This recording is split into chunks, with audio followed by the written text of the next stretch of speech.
Hello friends, welcome to our channel. இன்றைக்கி நம்ம Tamil Nadu engineering அட்மிஷன்ஸில் டிஎன்இஏ 2025 சாய்ஸ் ஃபில்லிங்க்கு அப்புறம் நமக்கு அலாட்மெண்ட் வந்துடும். அந்த அலாட்மெண்ட்டில் நம்ம 2 ஆப்ஷன் யூஸ் பண்ணுறோம். அந்த 2 ஆப்ஷன் பற்றி தான் பார்க்க போகிறோம். So first accept and join அப்படிங்கிற ஆப்ஷன், ரெண்டாவது அக்செப்ட் அண்ட் அப்வர்ட் அப்படிங்கிற ஆப்ஷன். ஸோ இந்த 2ல் நம்ம என்ன பண்ணணும் அப்படிங்கிறத பற்றி இந்த விதத்தில் பார்க்கலாம். ஸோ எதுக்காக இந்த ஆப்ஷன் கொடுத்துருக்காங்க அப்படிங்கிறத பற்றியும் பார்க்கலாம். ஸோ ஃபஸ்ட்டு நம்ம சாய்ஸ் ஃபில்லிங், அந்த சாய்ஸ் ஃபில்லிங்கில் என்ன பண்ணுவோம் அப்படின்னா, ஃபஸ்ட்டு நம்மளோட ப்ரிஃபரன்ஸ் பேசிஸில் நம்ம காலேஜஸ் கொடுப்போம்.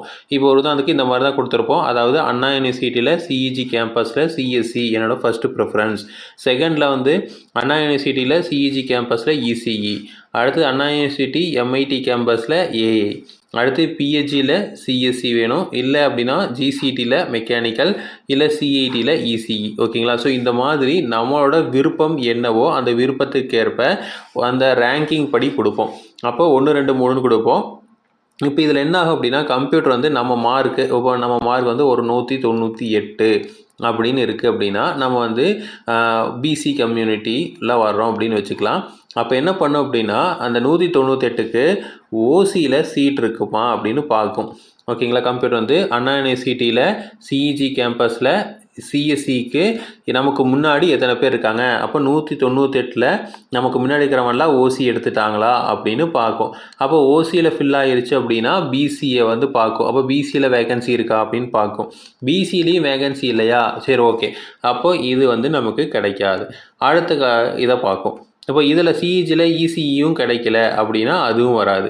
அடுத்து எம்ஐடியில் ஏஇயும் நமக்கு முன்னாடி நிறைய பேர் இருக்காங்க அப்படின்னா அதுவும் வராது. அப்போ பிஹெச்சியில் சிஎஸ்சி பார்க்கும். ஓசியில் ஃபில்லாக இருக்கா, ஓசியில் இருந்தாங்கன்னா ஓகே, இல்லை அப்படின்னா ஓகே, இதில் இதே அலாட் ஆயிரும். இல்லை ஓசியில் நமக்கு முன்னாடி நிறைய பேர் இருக்காங்க அப்படின்னா பிசி கேட்டகரியில் பார்க்கும். பிசி கேட்டகரியில் இருக்குது அப்படின்னா அலாட்டட். அப்போது உங்களுக்கு சிஎஸ்சி கிடச்சிருச்சு. அப்போ உங்களோட ஆப்ஷன் அலாட்மெண்ட்டில் என்ன வரும் அப்படின்னா, கன்ஃபர்மேஷனுக்காக நம்ம இதை மட்டும் கொடுப்பாங்க. அப்போ பிஹெச்சியில் சிஎஸ்சி உங்களுக்கு கன்ஃபார்ம் ஆகிருக்கு அப்படின்னு ஒரு இன்ஃபர்மேஷன் கொடுப்பாங்க. அந்த இன்ஃபர்மேஷனை நம்ம என்ன பண்ணணும் அப்படின்னா, ஓகே அப்படின்னு நம்ம கன்ஃபர்மேஷன் கொடுத்தோம் அப்படின்னா, அதுக்கப்புறம் நமக்கு அலாட்மெண்ட் ஆர்டர் வரும். இந்த அலாட்மெண்ட் ஆர்டர் 2 விதமாக வரும். ஒன்று அக்செப்ட் அண்ட் ஜாயினுக்கும், இன்னொன்று அக்செப்ட் அண்ட் அப்வர்டுக்கு. அதாவது இந்த அக்செப்ட் அண்ட் ஜாயின்ட்டுக்கு பார்த்தீங்கன்னா ப்ரொவிஷனல் அலாட்மெண்ட் வந்துடும். இதே அக்செப்ட் அண்ட் அப்வர்டு கொடுத்தீங்க அப்படின்னா அதுக்கு டென்டேட்டிவ் அலாட்மெண்ட் வந்துடும். சரி, இதுக்கு என்ன மீனிங் அப்படின்னா, இப்போ எனக்கு கிடச்சிருக்குது பிஹெச்சியில் சிஎஸ்சி கிடச்சிருக்கு. சரி ஓகே, இதை நான் ஒத்துக்கிறேன். ஓகேங்களா? அக்செப்ட் பண்ணிவிட்டு அதே காலேஜில் அதே கோர்ஸில் ஜாயின் பண்ணிக்கிறேன் அப்படின்னா அவங்க எல்லாருமே இந்த அக்செப்ட் அண்ட் ஜாயின் கொடுத்துக்கலாம்.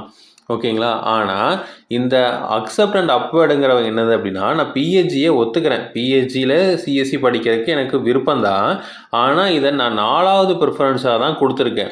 ஸோ ஃபஸ்ட்டு 3 ப்ரிஃபரன்ஸில் எனக்கு சீட் கிடைச்சா அங்கே தான் நான் ஃபஸ்ட்டு போவேன், இல்லைன்னா இந்த பிஹெச்சி போய்க்கிறேன் அப்படின்னு நினைக்கிறவங்க இந்த அக்செப்ட் அண்ட் அப்வர்ட் அப்படின்னு கொடுக்கணும். அப்போ என்ன ஆகும் அப்படின்னா, நம்ம காலேஜ் இந்த இந்த சாய்ஸை கொடுத்ததுக்கப்புறம் காலேஜில் போய் ஜாயின் பண்ணுறதுக்கு நமக்கு ஒரு குறிப்பிட்ட டைம் கொடுப்பாங்க. அதாவது 5 நாள் டைம் கொடுப்பாங்க. இந்த 5 நாளில் எனக்கு முன்னாடி இருக்கிற ஸ்டூடெண்ட்டு யாரோ ஒருத்தர் தான் என்ன பண்ணியிருப்பாங்க, இந்த அனாலிசிஸில் சிஇஜியில் சிஎஸ்சியோ, இல்லை சிஇஜியில் இசியோ, இல்லை எம்ஐடியில் ஏஐயோ எடுத்திருப்பாங்க. இதில் யாரோ ஒருத்தர் எனக்கு அங்கே போக விருப்பம் இல்லை அப்படின்னு அங்கே போய் ஜாயின் பண்ணாமல் விட்டுட்டாங்க அப்படின்னா, எனக்கு முன்னாடி வேறு யாரும் இல்லை அப்படின்னா அந்த சீட்டு எனக்கு கிடைக்கிறதுக்கு வாய்ப்பு இருக்குது. அதாவது இந்த 3ல் ஏதோ ஒரு சீட்டு கிடைக்கிறதுக்கு வாய்ப்பு இருக்குது. அப்போ என்ன பண்ணணும், இப்போ நான் 198 அப்படிங்கிறேன், நான் 10வது ரேங்கிங்கில் இருக்கேன் அப்படின்னா, எனக்கு முன்னாடி இருக்கிற 9 நம்பரில் யாரோ ஒரு நம்பர் தான் என்ன பண்ணியிருக்காங்க, இதில் அந்த சீட்டை எடுத்துருக்குறாங்க.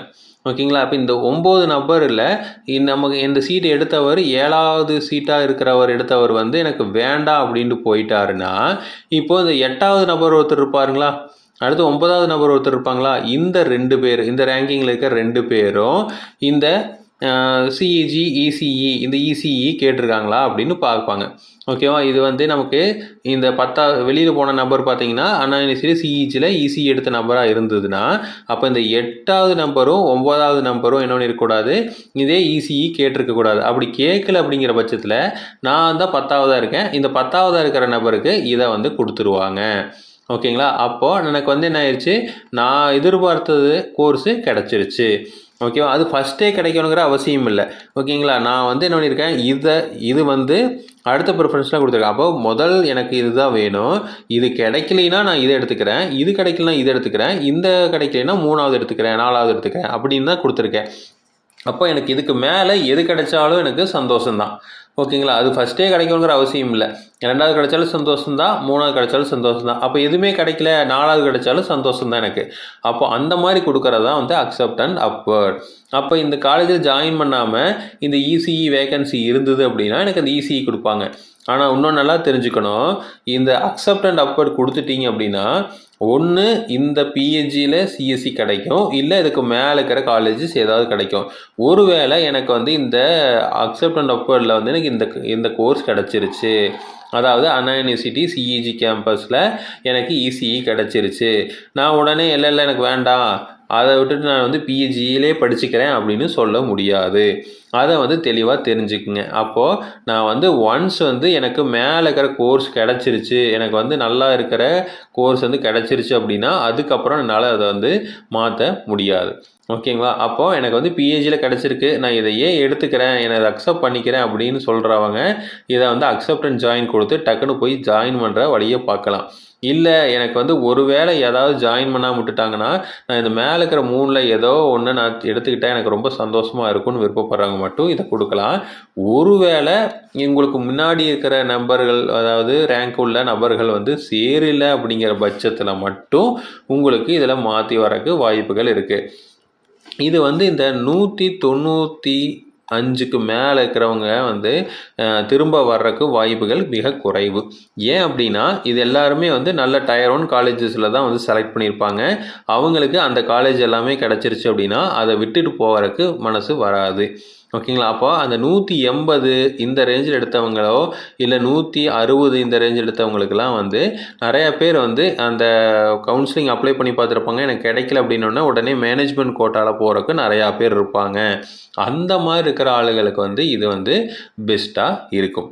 ஓகேங்களா? ஆனால் 198 வாங்கின பசங்கள்லாம் வந்து ஒன்ஸ் வந்து ஜாயின் பண்ணுற மாதிரி ஒரு ஐடியாவில் இருந்துட்டாங்க அப்படின்னா அதுக்கப்புறம் வந்து திரும்ப வந்து வரமாட்டாங்க.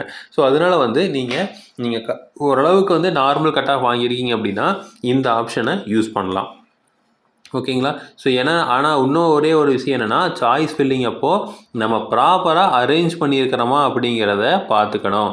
ஓகேங்களா? இப்போ நான் ஒரு உதாரணத்துக்கு நான் இதுவே பார்த்தீங்க அப்படின்னா அண்ணா யூனிவர்சிட்டி சிஇஜியில் சிஎஸ்சி ஃபஸ்ட்டாக போட்டிருக்கேன். ஓகேங்களா? பிஹெச்சியில் சிஎஸ்சி 4வதாக போட்டிருக்கேன். சிஐடியில் இசிஇ 6வதாக போட்டிருக்கேன். அதை விட்டுட்டு நான் வந்து என்ன பண்ண போகிறேன், ஃபஸ்ட்டு எடுத்தோடனே சிஇடியில் இசிஇ ஃபஸ்ட்டு நம்பராகவும் சிஇஜியில் 6வது நம்பராக போட்டேன்னா எனக்கு சிஇஜி கிடைக்கிறதுக்கு முன்னாடி சிஐடி கிடச்சிரும். ஓகேங்களா? அப்போ நான் சிஇடி கிடச்சதுக்கப்புறம் நான் என்ன சொல்கிறேன், இல்லை நான் எனக்கு வேண்டாம், நான் மாற்றிக்கிறேன் அப்படின்னு நம்ம சொல்ல முடியாது. ஓகேங்களா? அப்போது எப்போவுமே வந்து 1, 2, 3, 4, 5 இந்த மாதிரி இருக்குது அப்படின்னா எனக்கு 5 கிடச்சிருக்குது அப்படின்னா இதுக்கு மேலே இருக்கிறதுல ஏதாவது கிடைக்கிறதுக்கு வாய்ப்பு இருக்கான்னு பார்க்கலாம். ஆனால் உங்களுக்கு வந்து 1 கிடச்சிருச்சுன்னா இதுக்கு கீழே இருக்கிறதுல ஏதாவது எடுத்துக்க முடியுமா அப்படிங்கிற வாய்ப்பை தேட முடியாது. அதனால நீங்கள் சாய்ஸ் ஃபில் பண்ணுறப்போ எத்தனை காலேஜ் இருந்தாலும் பரவாயில்ல, கையில் எழுதுங்க. கையில் எழுதி அதோட ரேங்கிங்கை போட்டு அதுக்கு ஏற்ற மாதிரி 1, 2, 3 போட்டு அதுக்கப்புறம் ஃபில் பண்ணுங்கள். இந்த சாய்ஸ் ஃபில்லிங் ரொம்ப ரொம்ப ரொம்ப முக்கியம். ஒருவேளை நீங்கள் ஃபஸ்ட்டு போடுற காலேஜ் ரொம்ப மொக்க காலேஜாகவும் 3வது போகிற காலேஜ் நல்ல காலேஜாக இருந்ததுன்னா உங்கள் மார்க்குக்கு நல்ல மார்க் எடுத்திருந்தீங்கன்னா மொக்க காலேஜே கிடச்சிரும். ஓகேங்களா? அந்த 3வது காலேஜ் நல்ல காலேஜாக இருந்து அது கிடைக்கிற மாதிரி ஆப்ஷன் இருந்தாலுமே அதுக்கு ஆப்ஷனுக்கே போகாது. ஓகேங்களா? இப்போ ஒரு உதாரணத்துக்கு ஏபிசி அப்படின்னு ஒரு காலேஜ் இருக்குது. அந்த ஏபிசி காலேஜ் ரொம்ப ஒஸ்ட்டு ரேங்கிங்கில் பார்த்தீங்கன்னா 400வது ரேங்கிங்கில் இருக்க காலேஜ். ஓகேங்களா? நீங்கள் 195 கட் ஆஃப் வாங்கியிருக்கிறீங்க. ஓகேங்களா? அடுத்தது XYZங்கிற காலேஜ், இது வந்து சூப்பர் காலேஜ், கிட்டத்தட்ட வந்து ஒரு 20லேருந்து 40 ரேங்கிங்குள்ளே இருக்க காலேஜ். அப்போது என்ன பண்ணுவோம், ஏபிசி காலேஜை விட XYZ காலேஜ் தான் எல்லோரும் விரும்பி படிப்பாங்க. நீங்கள் என்ன பண்ணுறீங்க, சாய்ஸ் ஃபில்லிங்கில் ஒன்று ஏபிசி 2வது XYZன்னு போட்டிங்கன்னா இது வந்து 400 ரேங்கிங்கில் இருக்குது. உங்களுக்கு முன்னாடி இருக்கிற யாருமே அதை எடுக்க போகிறதில்ல. அப்போ என்ன ஆகும், ஆட்டோமேட்டிக்காக உங்களுக்கு எந்த அப்ஜெக்ஷனுமே இல்லாமல் எந்த காம்படிஷனுமே இல்லாமல் அந்த காலேஜ் உங்களுக்கு கிடச்சிரும். ஆனால் நான் 2வது நல்ல காலேஜ் போட்டிருக்கிறேனே இதை இப்போ மாற்றிக்க முடியுமான்னு கேட்டிங்கன்னா கண்டிப்பாக மாற்ற முடியாது. ஓகேங்களா? ஸோ அது இப்போ நீங்கள் வந்து சப்ளிமெண்ட்ரி கவுன்சிலிங் எனக்கு கோர்ஸே வேண்டான்னு சொல்லிட்டு சப்ளிமெண்ட்ரி கவுன்சிலிங் இது போடணும். சப்ளிமெண்ட்ரி கவுன்சிலிங்கிலும் நல்ல காலேஜஸ் வர்றதுக்கு வாய்ப்புகள் மிக குறைவு. ஓகேங்களா? ஸோ அதனால் சாய்ஸ் ஃபில்லிங்கில் ப்ராப்பராக பண்ணுங்கள். இந்த சாய்ஸ் ஃபில்லிங்கில் நீங்கள் போட்டதில் உங்களுக்கு ஓரளவுக்கு நல்ல காலேஜ் வந்து கிடைக்கும் அப்படின்னு உங்களுக்கு விருப்பம் இருந்தது அப்படின்னா இந்த அக்செப்ட் அண்ட் அப்வர்ட் கொடுங்க. இல்லைன்னா இந்த அக்செப்ட் அண்ட் ஜாயின் கொடுங்க. இந்த அக்செப்ட் அண்ட் ஜாயின் கொடுத்தவங்க கன்ஃபர்மேஷனுக்காக காலேஜில் போய் ரிப்போர்ட் பண்ணணும். இந்த அக்செப்ட் அண்ட் அப்வர்ட் கொடுத்தவங்க கன்ஃபர்மேஷனுக்காக தமிழ்நாடு முழுசு இருக்கிற டிஎஃப்சி சென்டரில் அதாவது டிஎன்இஏ ஃபெசிலிட்டேஷன் சென்டரில் போய் ரிப்போர்ட் பண்ணணும். ஸோ இதெல்லாம் வந்து தெளிவாக பார்த்துக்குங்க. ஸோ இம்பார்ட்டன்ட் டேட்ஸை மிஸ் பண்ணிடாதீங்க. அதே மாதிரி சாய்ஸ் ஃபில்லிங்கில் ப்ராப்பராக பண்ணுங்கள்.